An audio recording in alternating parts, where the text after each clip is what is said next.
Today we're going to cover how to set up the front rack position for any version of the front squat. How to set up the front rack position is usually what limits people from doing the front squat.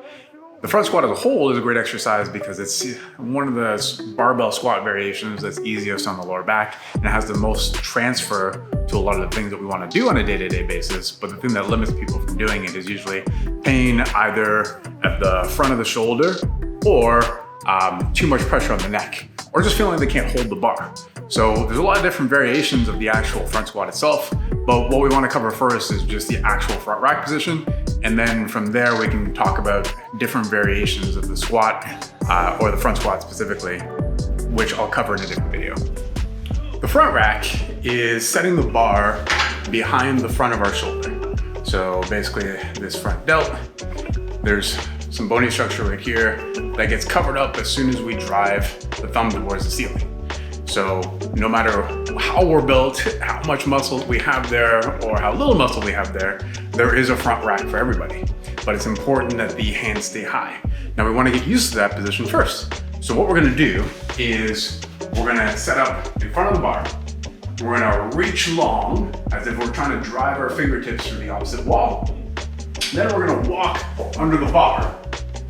And we're going to set the bar pretty much behind the front of that shoulder, resting against the neck and driving our thumbs towards the ceiling.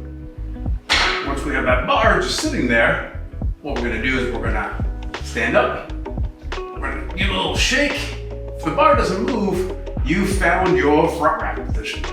And that's where you can work from. So whether you're doing a little crossover grip or you're literally doing a hands-free squat, or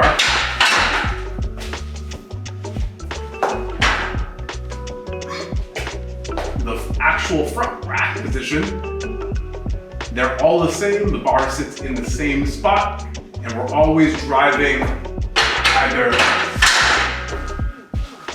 elbows or thumbs towards the ceiling to keep that bar secure. So now that you've mastered the front rack, this should take you most of the way to figuring out the front squat. Now, there are different variations, which I'll cover in the future, but the idea here is there are some things that you should still expect from the front squat. It'll take time for you to adjust to having pressure on the front of the body. You might even feel a little bit of muscular soreness through either the front of the shoulder from the bar pressure or just holding that position. And you might also feel some interesting sort of core tightness, soreness, sensations, just from that weight essentially pushing you around and trying to hold that position. The other piece that you might expect is that holding something on the front of the body and the bar being up against the throat is uncomfortable. So that's just something that will take time to get used to. There is important considerations to make in the setup. And again, I'm gonna cover that in a future video as far as like the different variations of the front squat and how to set those up properly. But it's just saying that, bear with it. It'll take time to get used to that discomfort. I wouldn't rush into the loading. I would ease into how much weight you put on the bar and get used to the position, and especially the bottom position of the front squat first before you sort of rush into progressing it. Aside from that, if you found some value in this, please like this video, subscribe, and stay tuned because I'm gonna bring you the different variations of the front squat along with more tips and tricks to get the most out of your lifting. All right, that's it, bring it.